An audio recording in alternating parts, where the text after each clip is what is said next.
بسم اللہ الرحمن الرحیم۔ ایک کلام اس بار سفر میں اکثر ساتھیوں کو بار بار سناتا ہے تو شاعر مدینہ منورہ سے اپنی نسبت کا اظہار کرتا ہے علی صاحب الصلاۃ والسلام۔ ایک دو شعر ہیں اردو میں بڑے ہی پیارے، تو شاعر نے کہا میری نسبت مدینے سے یوں ہی نہیں، میرے آقا کا روضہ مدینے میں ہے صلی اللہ علیہ وسلم۔ میری الفت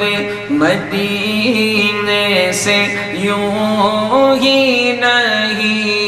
میرے آقا کا روضہ مدینے میں ہے، میں مدینے کی جانب نہ کیسے کھینچوں، میں مدینے کی جانب نہ کیسے کھینچوں، میرا دین اور دنیا مدینے میں ہے، میرا دین اور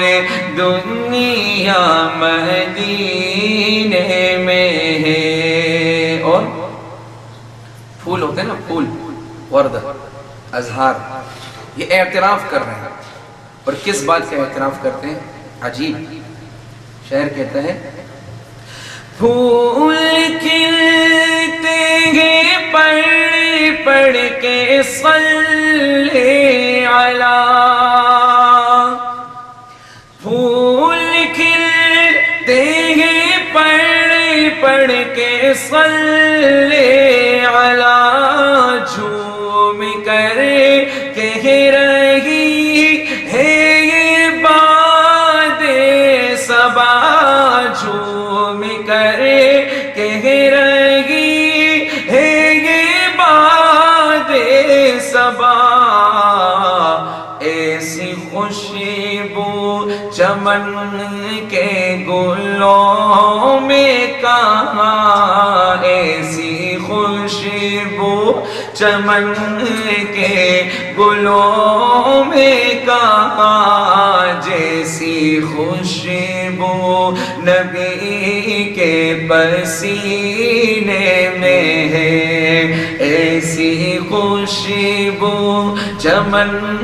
کے گلوں میں کہاں، جیسی خوشبو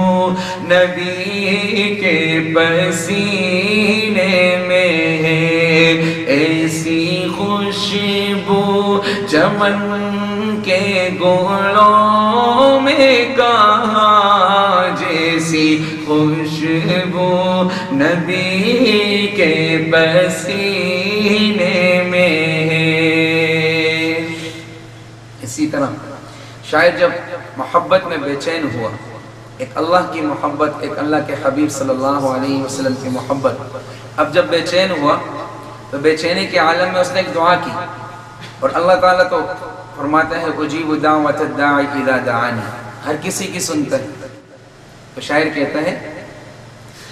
ایک ہے جنت تیری، ایک ہے حجرہ تیرا، ایک ہے جنت تیری، ایک ہے حجرہ تیرا، میرے مولا بتا اب میں جاؤں کہاں، میرے مولا بتا اب میں جاؤں کہاں، بھیج دی رب نے جنت اسی حجرے میں، بھیج دی رب نے جنت اسی حجرے میں، امی عائشہ کا حجرہ مدینے میں ہے، بھیجی دی رب نے جنت اسی حجرے میں، امی عائشہ کا حجرہ مدینے میں ہے، میں مدینے کی جانب نہ کیسے کھینچوں، میرا دین اور دنیا مدینے میں ہے، میری نسبت مدینے سے یوں ہی نہیں، میرے آقا کا روضہ مدینے میں ہے۔